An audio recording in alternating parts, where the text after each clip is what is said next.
Good afternoon everyone guys. अस्सलाम वालेकुम वरहमतुल्लाहि वबरकातुहू। मैं हूं आपका अपना दोस्त, अपना हमदम साथी परवाना ताज, लेकर आया हूं एक न्यू वीडियो के साथ। आज हम एक ऐसे सवाल पर बात करने जा रहे हैं जिसने पिछले सालों में लाखों मुसलमानों को सोचने पर मजबूर कर दिया है। सवाल है, क्या एक मुसलमान शेयर मार्केट में निवेश कर सकता है? क्या शेयर मार्केट खरीद कर पैसा कमाना हलाल है या हराम? ये सवाल इसलिए भी बहुत जरूरी है क्योंकि हम ऐसे दौर में जी रहे हैं जहां महंगाई लगातार बढ़ती ही जा रही है। लोग अपनी बचत को लेकर हिफाजत में रखना चाहते हैं, अपने बच्चों का भविष्य बेहतर बनाना चाहते हैं और चाहते हैं कि उनका पैसा सिर्फ बैंक में पड़ा न रहे बल्कि बढ़े भी।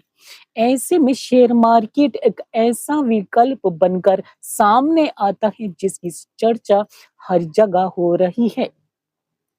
लेकिन जब बात एक मुसलमान की आती है तो उसके लिए सिर्फ मुनाफा ही मायने नहीं रखता, उसके लिए ये भी उतना ही जरूरी होता है कि उसकी कमाई हलाल हो, क्योंकि इस्लाम हमें सिर्फ अमीर बनने की शिक्षा नहीं देता बल्कि सही और जायज तरीके से कमाने की शिक्षा भी देता है गाइस। यहीं से ये सवाल पैदा होता है कि आखिर शेयर मार्केट की हकीकत क्या है?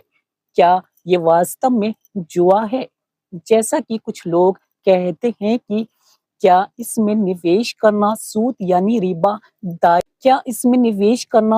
यानी रिबा दायरे में आता है, या फिर ये एक वैध व्यापारिक व्यवस्था में जिसमें कुछ शर्तों और सीमाओं के साथ मुसलमान भाग ले सकता है?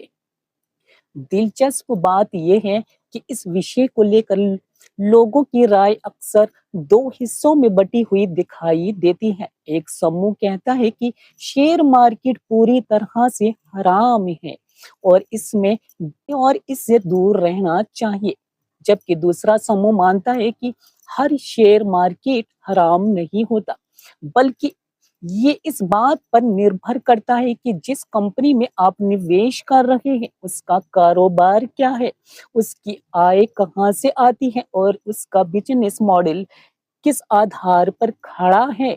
जरा एक पल के लिए सोचिए, अगर आप किसी ऐसी कंपनी का शेयर खरीदते हैं जो दवाइयां बनाती है, टेक्नोलॉजी विकसित करती है, लोगों को रोजगार देती है और समाज के लिए उपयोगी उत्पाद तैयार करती है, तो वास्तव में आप उस कंपनी में हिस्सेदारी खरीद रहे होते हैं, यानी आप उसके मालिकाना हक का एक छोटा सा हिस्सा खरीदते हैं। दूसरी तरफ अगर कोई कंपनी शराब, जुआ, सूद या किसी ऐसे कारोबार में शामिल है जिसे इस्लाम नाजायज मानता है, तो क्या उस कंपनी में निवेश का हुक्म भी वैसा ही होगा जैसा पहली कंपनी का? यही वह वजह है जहां इस विषय की गहराई शुरू होती है, क्योंकि इस्लाम किसी चीज को केवल सिर्फ उसके नाम से नहीं बल्कि उसकी वास्तविकता और उसके प्रभाव से परखता है। यही वजह है कि दुनिया भर के इस्लामिक विद्वान, मुफ्ती और इस्लामिक फाइनेंस के विशेषज्ञ सालों से इस विषय पर काम करते आ रहे हैं। उन्होंने ये समझने की कोशिश की है कि आधुनिक आर्थिक व्यवस्था में मुसलमान किस तरह से अपनी आस्था और अपने वित्तीय निर्णयों के बीच संतुलन बना सकता है। सच्चाई यह है कि आज बहुत से लोग बिना समझे निवेश कर रहे हैं और बहुत से लोग बिना समझे उसे हराम भी घोषित कर रहे हैं। लेकिन किसी भी विषय पर सही निष्कर्ष तक पहुंचने के लिए जरूरी है कि पहले हम उसकी वास्तविकता को समझें, क्योंकि इस्लाम में फैसले भावनाओं से नहीं बल्कि ज्ञान, समझ और प्रमाण के आधार पर किए जाते हैं गाइस।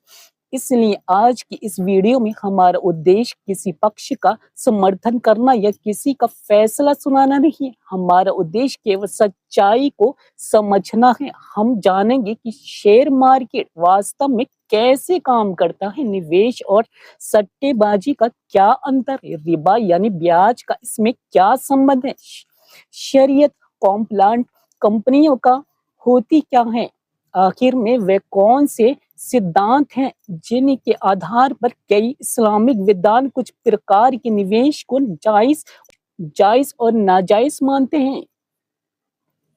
अगर आप भी कभी इस दुविधा में रहे कि शेयर मार्केट आपके लिए सही है या नहीं, अगर आपने भी कभी सोचा है कि कहीं आधुनिक मुनाफे की चाहत में आप किसी गलत रास्ते पर तो नहीं जा रहे, या अगर आप ये जानना चाहते हैं कि इस्लाम आधुनिक निवेश की दुनिया को किस नजर से देखता है, तो इस वीडियो को अंत तक जरूर देखिए, क्योंकि आज हम सिर्फ शेयर मार्केट की बात नहीं करेंगे बल्कि उस मोल खोजने की कोशिश करेंगे जो हर जागरूक मुसलमान के दिल में मौजूद है।